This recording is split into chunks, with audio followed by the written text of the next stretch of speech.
The 1960s were a transformative time in the American automotive industry, showcasing powerful muscle cars and innovative engineering. However, alongside these triumphs, there were plenty of poorly designed engines that left drivers frustrated and stuck on the roadside. For budget-conscious consumers, many of these subpar engines were the only affordable options, leading to a long list of complaints about their performance and reliability. This chapter explores 10 of the most disgusting American engines from the 1960s that only the poor could afford, highlighting their numerous shortcomings. Dear viewer, don't forget to subscribe to the channel. Thanks for your support. Number 10. The Chevrolet Biscan, 1962 to 1969, was Chevy's low-cost, no-frills full-size sedan aimed at buyers who prioritized affordability over luxury. While this model was popular for its simplicity and accessibility, its budget-friendly engine choices were often associated with frequent breakdowns and performance limitations. The Biscan's reputation suffered due to its basic design and underwhelming reliability, making it a mixed choice for cost-conscious buyers. The Biscan's design was plain and focused on cost-effectiveness. Chrome was kept to a minimum, interiors were basic, and optional extras were sparse, contributing to its affordable price. Interiors were outfitted with vinyl seats and minimal trim.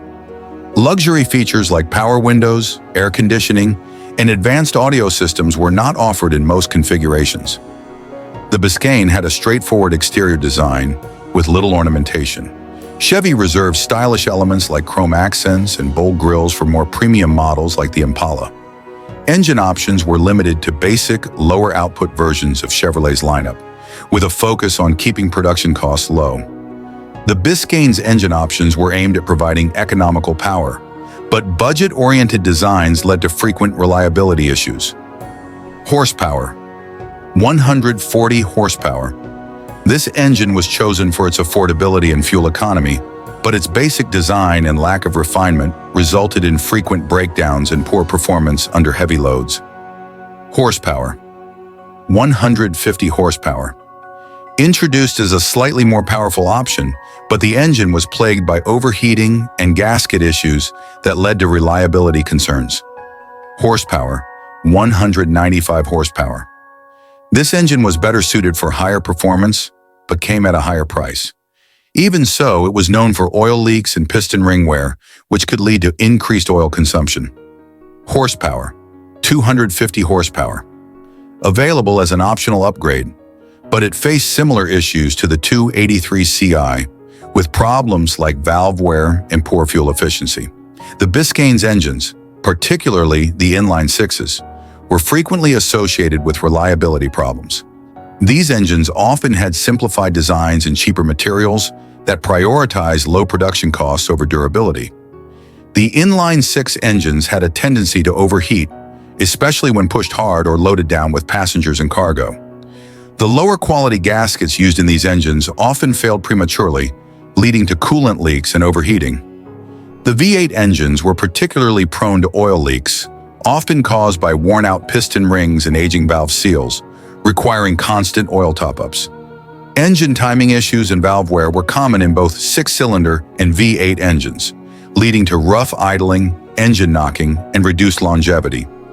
While the Biscan was intended to be economical, its engines were not particularly fuel efficient, especially the V8s, making the car costly to operate despite its affordable purchase price. As a basic transportation option, the Biscan's driving experience was utilitarian, with minimal comfort features and lackluster performance. The Biscan provided a smooth ride on highways, but the minimal suspension tuning and basic shock absorbers meant it didn't handle as well as some of its competitors, with significant body roll and a floaty feel on the road. The inline six engines struggled with any significant load, while the V8 options, though more powerful, often suffered from reliability issues that limited their appeal. Combined with poor fuel economy, this compromised the Biscan's value for many buyers. While the Biscan found an audience among budget-conscious buyers and fleet operators, its reliability issues and unrefined engines left it with a mixed legacy. Competing full-size models from brands like Ford and Plymouth offered better durability and performance, which drew away some potential buyers. The Chevrolet Biscan, 1962 to 1969, serves as an example of a car where cost-saving measures backfired, impacting reliability and leaving owners with frequent repairs. Today, the Biscan's reputation is a reminder of the trade-offs that can come with affordability, especially when engine quality is sacrificed for price. The Biscan is now remembered as a bare-bones, budget-friendly car, emblematic of Chevrolet's attempts to cut costs during a period when quality was sometimes sacrificed for affordability. Though it had its fans, particularly among those who appreciated its straightforward nature, the frequent breakdowns and maintenance issues often outweighed its initial appeal. Number 9. The Plymouth Fury, 1965 to 1969, was a full-size car designed to embody power and presence, offering large displacement engines and roomy interiors to compete with other prominent models of the era. While it was popular for its bold styling and size, the Fury's big engines often struggled to deliver reliable performance under heavy loads, which impacted its appeal as a high-power option. Design and features. The 1965 Fury introduced a sleek, modern design with smooth body lines and a commanding presence. The car's styling reflected the mid-60s shift toward broader, more powerful-looking full-size models. The Fury offered ample passenger space, making it suitable for families or as a high-end cruiser with available upgrades in higher trims like the Sport Fury. The Fury was available in several trims: Fury Y, Fury 2, Fury 3, and Sport Fury, each offering different levels of comfort and equipment. A range of large engines, including the 318 cubic inch, 383 cubic inch, and 440 cubic inch V8 engines, were designed to give the Fury a high-power edge, but also added weight and stress on components. Plymouth aimed to create a powerful, full-size model with the Fury, but its large displacement V8 engines struggled with durability under heavy loads. The big engines provided power on paper, but were not always consistent when put to the test. Horsepower, approximately 230 horsepower. The smaller V8 option was reliable for general driving, but under heavy loads, it lacked the power necessary to perform well, causing it to overheat and struggle. Horsepower, around 330 horsepower. This engine offered stronger performance, but often experienced issues with overheating, oil leaks, and wear on the valve train, especially in high-demand scenarios. Horsepower, up to 375 horsepower in high-performance versions. The 440 Ci was designed for serious power, yet it faced frequent issues with fuel consumption, overheating, and crankshaft wear under extended load. The Fury's large engines often couldn't handle the strain of prolonged heavy use, impacting reliability and requiring frequent maintenance. All large displacement engines in the Fury line were prone to overheating under load or during extended use, largely due to inadequate cooling systems for such large power plants. Fuel consumption was particularly high in the 383 cubic inch and 440 cubic inch engines, which often drained fuel tanks faster than expected and required more refueling, especially during long drives. The Fury's big block engines frequently suffered from oil leaks, often due to worn-out gaskets and seals that couldn't handle the engine's heat and pressure. Prolonged strain on the engines led to premature wear of valves and crankshaft components, which resulted in poor performance and reduced reliability. The Fury's large engines offered a powerful feel on the road, but poor handling and the weight of the car hampered its overall driving experience. The Fury had a comfortable ride for cruising, yet its soft suspension and body roll made it unwieldy in sharp turns. The handling became worse under heavy loads, where the suspension and brakes struggled to manage the car's mass effectively. While powerful on paper, the Fury's performance was undermined by overheating and strain under heavy loads. The engines offered strong acceleration initially, but tended to falter on steep inclines or with full passenger and cargo loads, diminishing the Fury's utility. The Fury's bold design and strong presence helped it gain popularity, especially among families and drivers looking for a sizable car. However, its reliability issues with large displacement engines hurt its long-term reputation. Buyers seeking reliable full-size models increasingly turned to alternatives from Ford and Chevrolet, which offered similar power with better performance consistency. The Fury became popular in drag racing and muscle car circles, but its heavy, heat-prone engines made it a mixed choice for day-to-day use. Today, it holds some nostalgic value but is often remembered for its fragile engines under high strain, rather than for durability or lasting performance. The Plymouth Fury, 1965 to 1969, exemplifies the challenges of building a powerful full-size car with engines that look impressive on paper, but lack the reliability and durability to handle heavy loads. Although the Fury's style and initial power made it a memorable model, frequent overheating, oil leaks, and engine wear left owners frustrated and led to its reputation as a car best suited for short trips rather than demanding long-distance drives. Number 8, the Lincoln Continental, 1961 to 1969, with its iconic styling and luxury reputation, was a flagship model for Lincoln during the 1960s. Known for its distinctive suicide doors, rear-hinged back doors on some models and upscale features, the Continental represented peak American luxury. However, beneath its elegance and refinement, the Continental's 5.8 engines were plagued by high oil consumption and required frequent tune-ups to maintain performance, which contrasted with the car's luxury aspirations. Design and features. The Lincoln Continental's design was both functional and stylish. Its long, low profile and rear-hinged doors gave it a unique look and feel that became iconic. The rear-hinged back doors were a hallmark of the Continental, making entry and exit stylish and distinctive. However, this design choice posed safety concerns in case of accidental door opening during motion. The Continental featured plush seating, quality materials, and a spacious interior that provided ample room for passengers and comfort-focused features like power windows, air conditioning, and top-notch sound systems.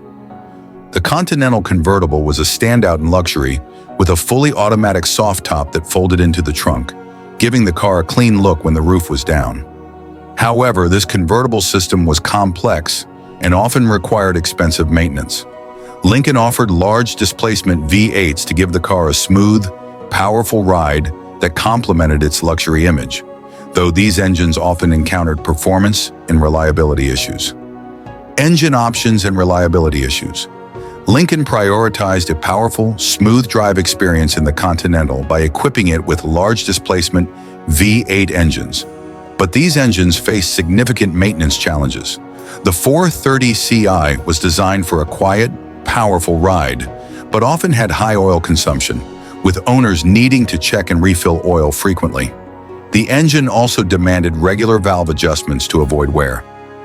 The larger 4.62 cubic inch engine was introduced to boost performance, yet it suffered from similar issues as the 4.30 cubic inch, including excessive oil burning and the need for constant tune-ups to keep it running smoothly. Overheating was also a common issue under heavy use. The Continental's V8 engines were strong performers initially, but showed reliability weaknesses that clashed with the vehicle's luxury image. Both V8 engines burned through oil at an alarming rate, requiring regular checks and frequent top-ups.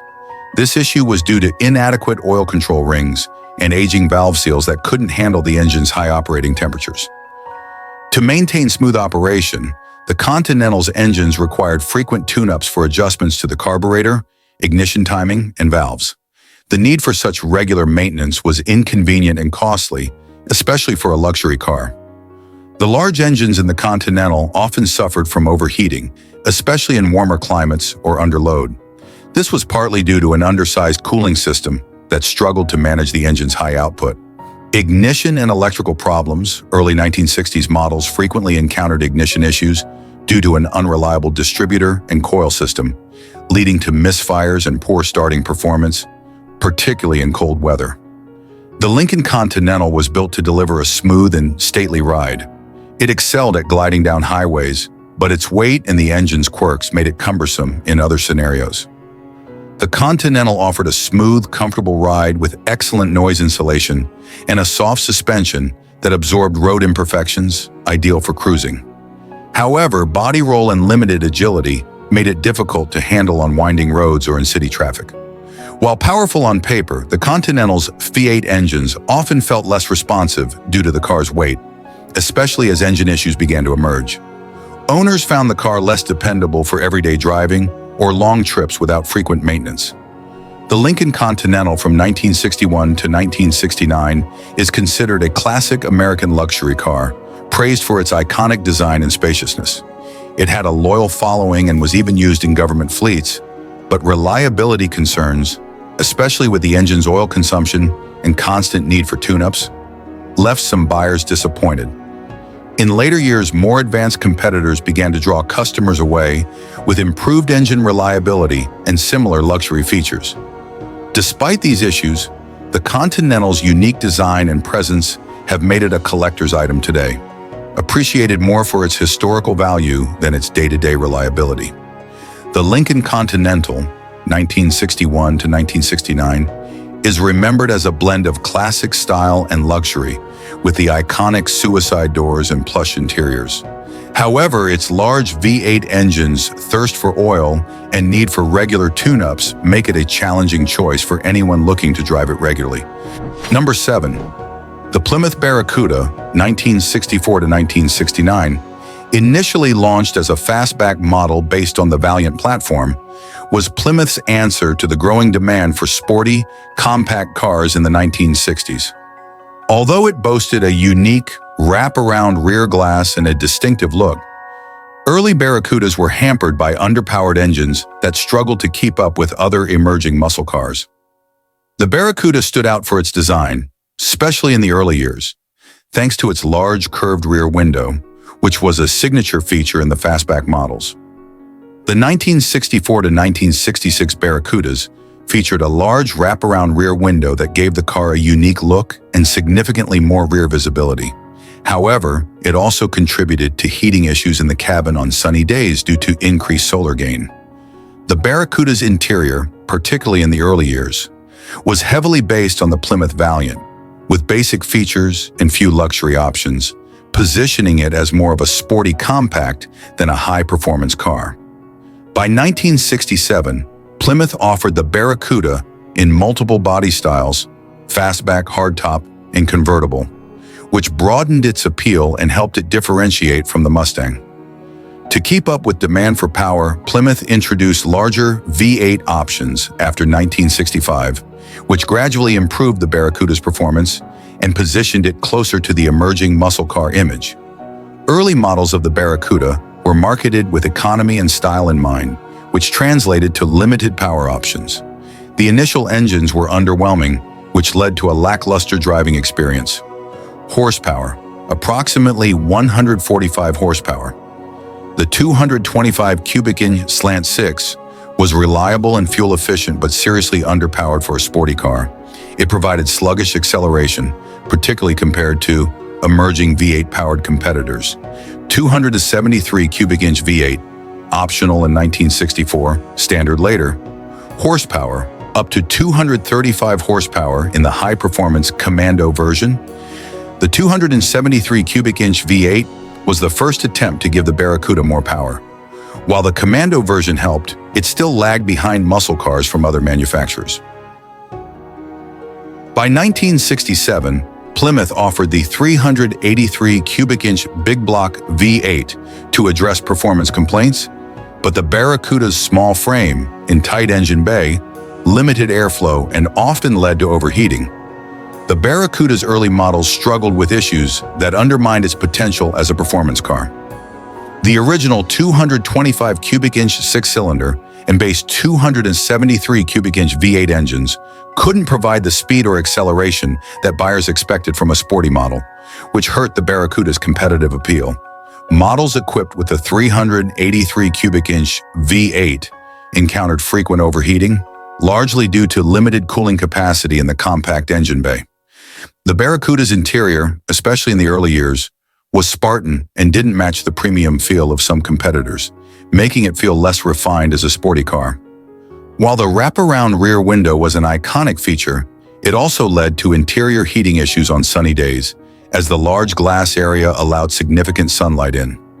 The Barracuda's driving experience evolved from compact and economical to moderately sporty, but early models lacked the power and handling precision expected of performance cars. Early models offered a soft suspension that was comfortable for daily driving, but less effective for sporty handling. The Barracuda tended to have significant body roll, and its handling felt more like a typical compact car rather than a performance model.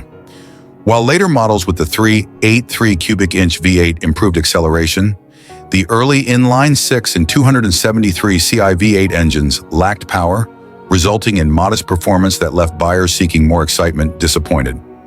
The Barracuda was well received for its styling and unique design, particularly the distinctive rear window. However, its performance shortcomings, especially in early models, limited its success.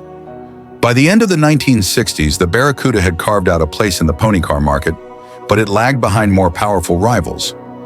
Its eventual success with high-performance engines came too late to fully redeem the lackluster early models.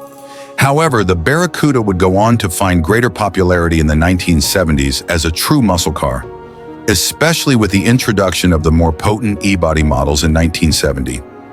The Plymouth Barracuda, 1964 to 1969, was a stylish and unique car with potential, but its early models suffered from underpowered engines that left drivers unsatisfied. While later versions with larger V8 engines and additional body styles helped improve its standing, the Barracuda's initial performance limitations held it back from reaching the full potential of the pony car market, overshadowed by faster and more powerful competitors. Number 6. The Rambler Classic, 1961 to 1966, was a mid-sized car produced by American Motors Corporation, AMC, intended as an affordable, no-nonsense vehicle for everyday use. While the Classic gained popularity for its practical design and simplicity, it also faced recurring engine stalling and fuel line issues that marred its reputation for reliability. The Classic's troubles with stalling and fuel delivery, coupled with its outdated engine options, affected its appeal in a competitive market. The Classic was a straightforward, boxy design typical of AMC's practical approach in the early 1960s, focusing on economy and utility rather than high-end styling or performance. The Classic's clean, conservative design emphasized economy over flashiness, making it attractive to budget-conscious buyers. Its straightforward appearance was appealing in a market segment that valued functionality. The car's layout provided decent interior room, particularly in the station wagon variant, which offered additional cargo space. This made it practical for families and long-distance drives, though comfort features were minimal. With options for 2-door, 4-door, and station wagon configurations, and later a convertible model, the Classic had a broader appeal in different market segments. AMC emphasized fuel efficiency over performance, reflecting the growing interest in economical cars. This came at the expense of power and reliability, however, as undersized components struggled under normal operating conditions. The Rambler Classic came with several inline-6 and small V8 engine options, but its basic engineering contributed to mechanical issues, particularly with fuel lines and stalling. This smaller inline-6 was economical but underpowered for the weight of the Classic. It struggled with fuel delivery issues, particularly in cold weather, leading to frequent stalling and fuel line blockages. The 232 cubic inch inline-6 was an upgrade, offering more power and smoother operation than the 195.6 cubic inch. However, fuel line issues persisted, leading to inconsistent performance and stalling under load. Horsepower. Up to 250 horsepower. The V8 options offered more power, but introduced additional reliability concerns, with issues in fuel delivery and increased maintenance needs. The Classic's practical design was hampered by mechanical flaws, notably its engine stalling and fuel line problems, which reduced its reliability and made it inconvenient for everyday use. The Classic's fuel line was prone to vapor lock and clogging, particularly in warm weather or during extended drives. This caused the engine to stall suddenly, leaving drivers stranded and frustrated. Both the inline-6 and V8 engines experienced frequent stalling due to poor fuel flow, especially with the 195.6 cubic inch inline-6. The carburetors in early models often malfunctioned, causing fuel starvation and sudden engine shutdowns. The Classic's carburetor designs were prone to issues, including leaks and clogging, further contributing to inconsistent performance and stalling. The need for regular cleaning and adjustments added to maintenance costs. By the mid-1960s, the Classic's engine and fuel system designs felt outdated compared to competitors with more reliable and efficient setups, limiting its appeal and placing it at a disadvantage in the market. The Rambler Classic was designed for practicality, with smooth but basic handling that met the needs of its conservative target audience. However, mechanical flaws frequently disrupted its driving experience. The Classic provided a relatively smooth, comfortable ride on straight roads, but lacked performance and agility. It was a sensible choice for urban commutes and low-speed driving, but longer trips exposed its fuel delivery weaknesses, often resulting in stalling or poor fuel economy. With its emphasis on economy, the Classic offered limited power and acceleration, especially with the 195.6 cubic inch engine. Even the V8 version struggled to deliver consistent performance due to fuel delivery issues, and stalling was a recurring problem. The Rambler Classic appealed initially to budget-conscious buyers seeking economy and utility, but its fuel line and stalling issues dampened its popularity. The Classic did retain a dedicated following for its straightforward design and practicality, but as competitors improved their reliability and power options, the Classic fell behind. AMC eventually phased out the Classic, focusing on more advanced models to keep up with the industry. Despite its flaws, the Rambler Classic holds a place in automotive history as a symbol of AMC's effort to prioritize economy. It remains a nostalgic choice for collectors today, although its mechanical quirks are a reminder of its limitations. The Rambler Classic, 1961 to 1966, was a straightforward, economical choice with frequent stalling and fuel line problems that tarnished its reliability. The Pontiac Catalina, 1960 to 1969, was a full-size car positioned as a mid-level option in Pontiac's lineup, intended to offer stylish looks and strong performance. Known for its iconic design and wide-body look, the Catalina came equipped with a range of powerful V8 engines. However, the car was frequently criticized for its poor fuel economy and inconsistent engine performance, which impacted its reliability and appeal over time. The Catalina's bold, wide-body look, combined with distinctive styling cues, made it one of the more visually appealing full-size cars of the 1960s. It boasted high-quality materials and spacious interiors, aligning with Pontiac's reputation for combining luxury and performance. Pontiac promoted the Catalina's wide-track stance, which improved stability and handling on straight roads. This design choice contributed to a broader, more imposing look that became a hallmark of the Catalina line. With ample room for passengers and a large trunk, the Catalina was a comfortable choice for families. Interior quality was respectable for its class, although luxury options were limited compared to higher-end Pontiac models like the Bonneville. The Catalina offered a wide array of V8 engines, appealing to those looking for power. The 389 CI, 421 CI, and later 428 CI V8 engines delivered solid horsepower, although they came with trade-offs in terms of fuel efficiency and reliability.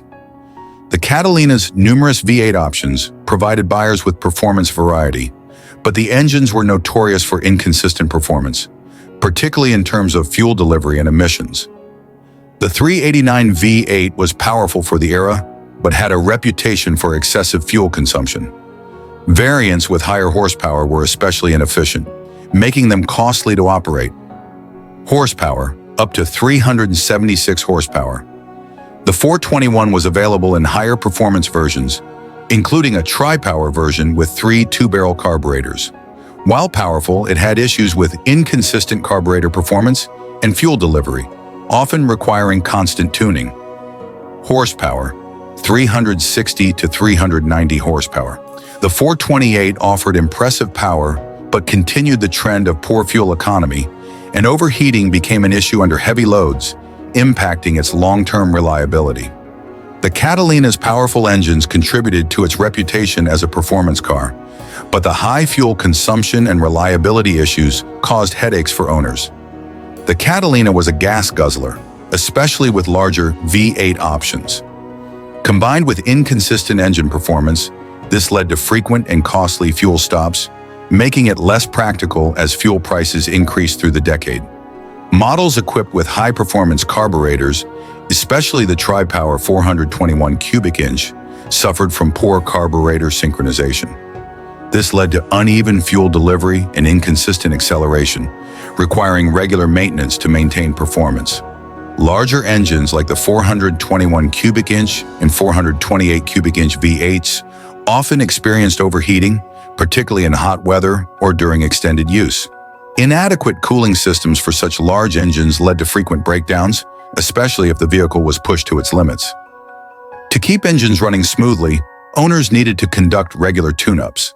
The Catalina's engines required precise adjustments, particularly with carburetors and ignition timing, leading to higher maintenance costs compared to other full-size cars. The Catalina was meant to deliver power and smooth cruising, but inconsistent performance issues sometimes led to frustration. The Catalina's wide stance provided good stability and a comfortable ride. While handling wasn't particularly sporty, the car felt solid on highways, which made it popular for long-distance drives. However, the fuel consumption and overheating risks undermined this appeal, making extended trips a concern. While powerful on paper, the Catalina's performance often fell short due to fuel delivery and tuning issues. The high-performance 421 cubic inch models in particular were a mixed bag. Although fast, they often required regular adjustments, making the car unpredictable for day-to-day driving. The Catalina was appreciated for its wide-track stance, style, and high horsepower options. However, by the late 1960s, rising fuel prices and emissions concerns made the Catalina's heavy fuel consumption and mechanical issues hard to overlook. The Catalina remained popular with muscle car enthusiasts, but ultimately fell out of favor due to its practicality concerns. In later years, the Catalina became more of a collector's item, especially in high-performance trims, as enthusiasts embraced its legacy as a classic American full-size car with muscle car potential. The Pontiac Catalina, 1960 to 1969, delivered an appealing design and power options, but poor fuel economy and inconsistent V8 performance limited its practicality. The Catalina was a beautiful car with undeniable style.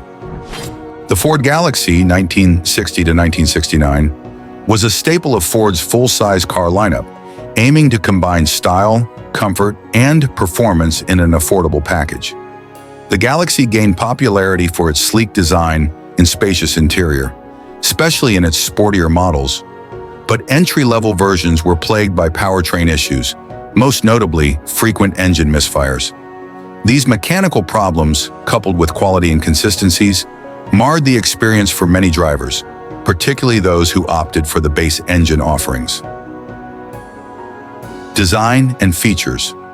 The Galaxie's appeal stemmed from its versatile styling options and spaciousness, as well as the options for high-performance V8s in premium trims.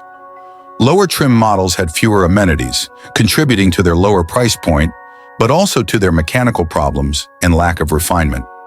The Galaxie sported a classic American look with large dimensions and chrome details. Ford updated the design over the years to keep pace with styling trends, helping it retain a modern look through the decade. Even entry-level models offered considerable room, though interior finishes were plain. Higher trims included more plush materials, but the base models lacked amenities that competitors in the same price range sometimes offered.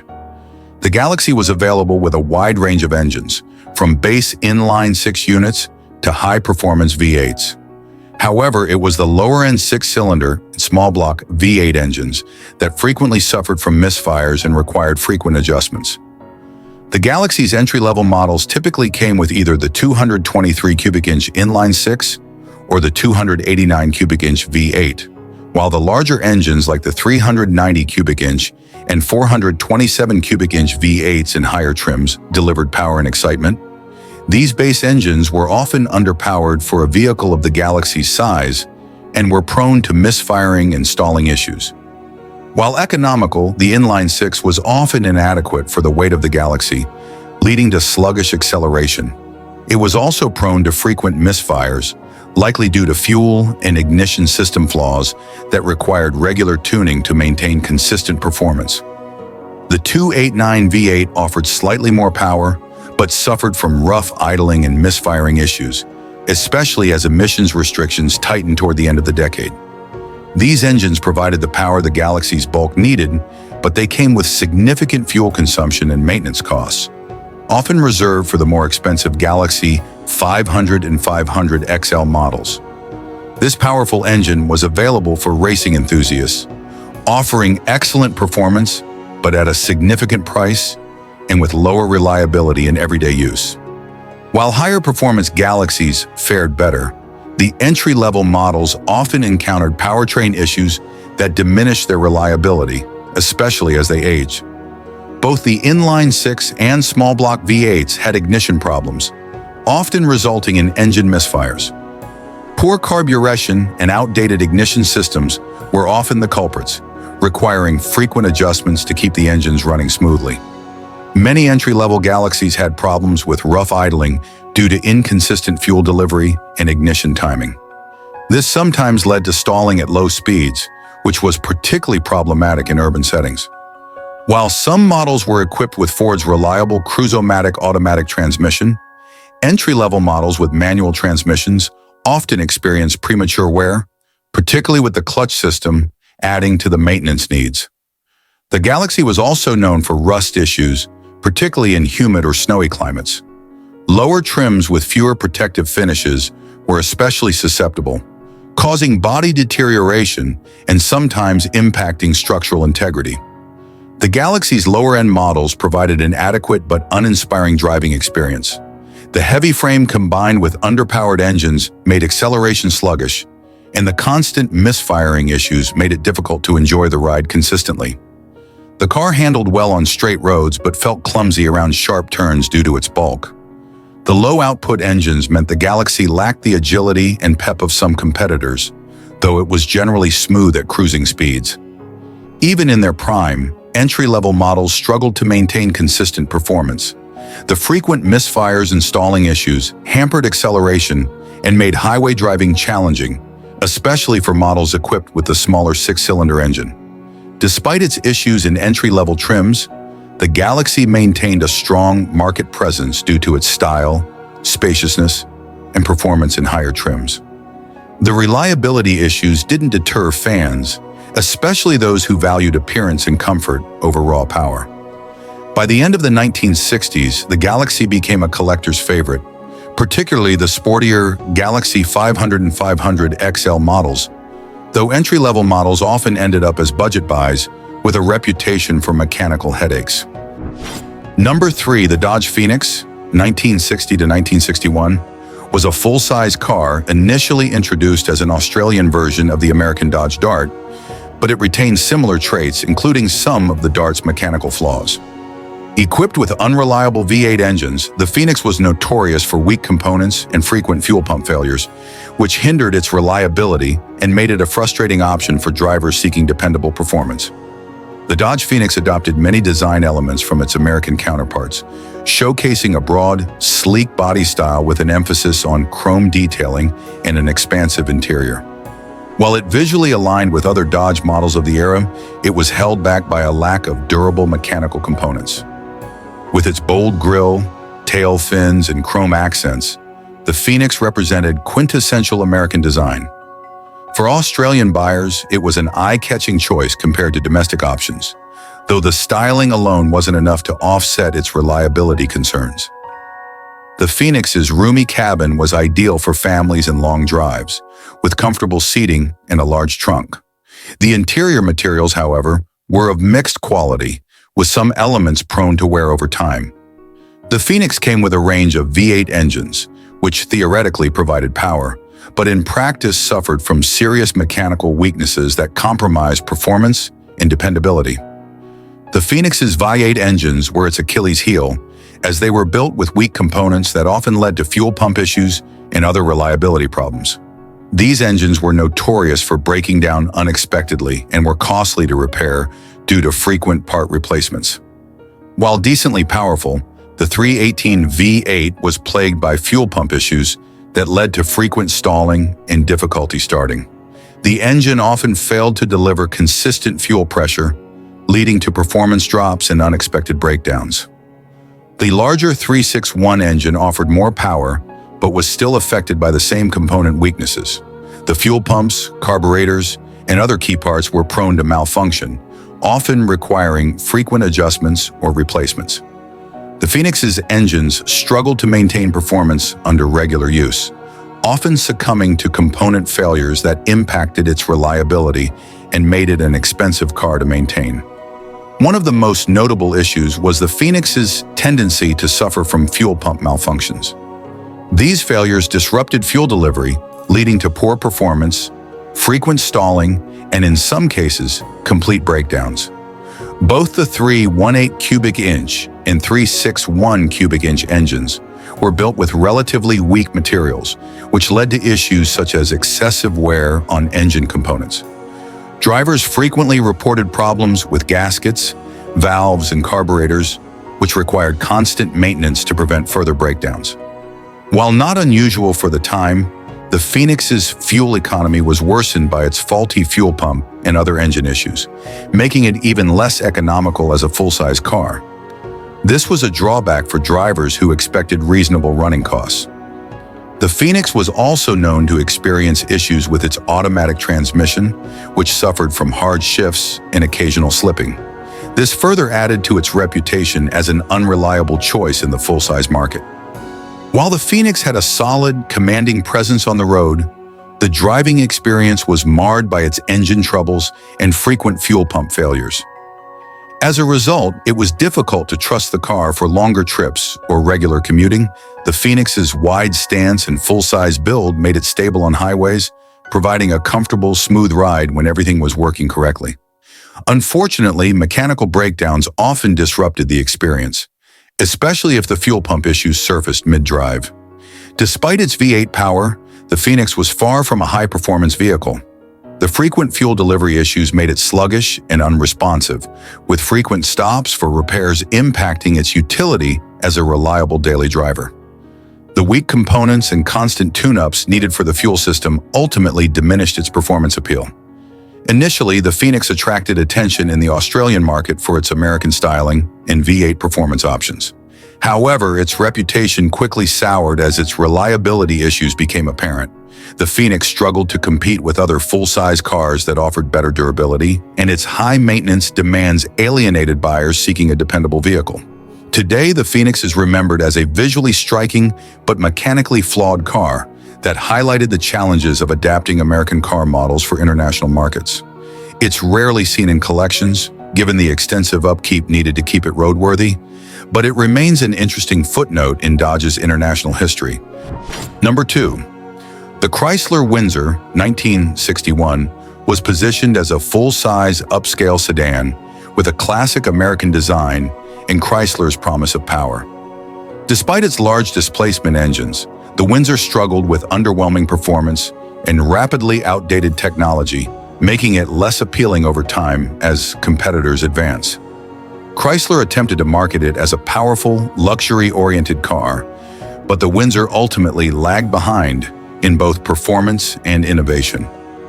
The 1961 Windsor continued Chrysler's tradition of grand styling, with bold chrome accents and a spacious cabin. Chrysler leaned into luxury with premium finishes and additional comforts, yet the lack of mechanical refinement meant it failed to deliver the performance expected from a high-end car. The Windsor's design included distinctive tail fins, a look emblematic of the era. This styling choice made it visually impressive, but by 1961, the trend was fading, giving the Windsor an outdated appearance as automotive design shifted towards sleeker lines. Chrysler aimed to appeal to luxury buyers with an interior that offered comfort and space. The car had ample room for passengers and high-quality materials, but the driving experience didn't match the refinement of the cabin. The Windsor came equipped with big block V8s that were expected to deliver robust performance, but in reality, they suffered from poor fuel efficiency, sluggish acceleration, and limited reliability, contributing to its lack of appeal in the competitive luxury market. The 1961 Windsor was equipped with a 361 cubic inch V8 engine, marketed as providing strong output for its class. However, this engine quickly proved to be underpowered for the car's weight, and its inefficiencies made it appear outdated, especially as smaller, more efficient engines became popular in rival models. Though this engine offered decent power on paper, it struggled to translate that output into real-world performance. The heavy frame of the Windsor weighed down its acceleration, and the engine's inefficiency led to high fuel consumption, which was a growing concern as fuel economy became more important. The 383 V8 offered more power, but it wasn't enough to overcome the Windsor's bulk or outdated design. This engine suffered from similar performance limitations and poor fuel economy, which hindered its effectiveness in making the Windsor a competitive luxury car. The Windsor's large engines were inefficient and required frequent maintenance, with outdated components that couldn't keep pace with newer automotive technology. Key issues included, despite its V8 power, the Windsor's engines couldn't provide the acceleration or responsiveness needed for a luxury vehicle. The car's heavy frame and inefficient powertrain left it feeling sluggish, and it quickly fell behind rivals that offered smoother, more dynamic performance. The carburetors and ignition systems were prone to misfiring and required regular adjustments to maintain performance. This not only increased maintenance costs, but also contributed to the vehicle's inconsistent performance on the road. With its large, inefficient V8s, the Windsor's fuel consumption was high, and Chrysler's engines weren't tuned for the fuel economy that was becoming a priority. This factor made the car an impractical choice for buyers, especially those hoping for a more economical full-size option. The Windsor's weight made it difficult to handle, especially around turns and at higher speeds. The car's outdated suspension system didn't help, giving it a floaty feeling on the road that detracted from the luxury experience. While the Windsor was spacious and offered a comfortable ride, its driving experience was hindered by lackluster engine performance and handling that felt disconnected. The heavy body, coupled with underpowered V8s, made it sluggish and difficult to maneuver, diminishing its appeal as a luxury vehicle. The Windsor was at its best on straight roads, where its heavy frame and suspension could deliver a smooth ride. However, the limited power and handling issues made it feel cumbersome, especially in urban driving or on winding roads. Acceleration was slow, and the engine felt labored, especially when loaded with passengers. The high fuel consumption added to the frustration, as drivers found themselves stopping for fuel more often than expected for a luxury car. In 1961, the Windsor had trouble competing with more modern luxury sedans that offered better performance and fuel efficiency. While the vehicle initially attracted buyers with its styling and Chrysler's reputation, its outdated technology and performance issues limited its appeal. Over time, the Windsor became more of a collector's item for fans of early 60s Chrysler designs, rather than a practical or high-performance vehicle. The 1961 Chrysler Windsor promised style and luxury, but struggled due to underpowered engines, outdated technology. Number 1. The Studebaker Avanti 1962-1963 was a bold attempt by Studebaker to redefine the sports coupe segment with an innovative design and advanced engineering features. However, despite its striking appearance and forward-thinking design, the Avanti was plagued by frequent engine issues and overheating problems, which hindered its reputation and sales. The Avanti was notable for its groundbreaking design, which included a fiberglass body that was both lightweight and visually striking. Its forward-thinking styling and features aimed to attract buyers looking for something different from traditional muscle cars. The Avanti's design was characterized by its smooth lines, pop-up headlights, and a fastback profile, giving it an avant-garde look that stood out in the automotive landscape of the early 1960s. The use of fiberglass for the body contributed to a lower overall weight, enhancing performance and fuel efficiency. However, this decision also raised concerns about durability and long-term reliability. Inside, the Avanti boasted high-quality materials and a well-appointed cabin, offering a comfortable driving experience that included features like leather seats, power windows, and an advanced dashboard layout. The Avanti was initially equipped with a 289 cubic inch V8 engine that promised impressive performance. Unfortunately, this engine was riddled with issues that undermined its potential.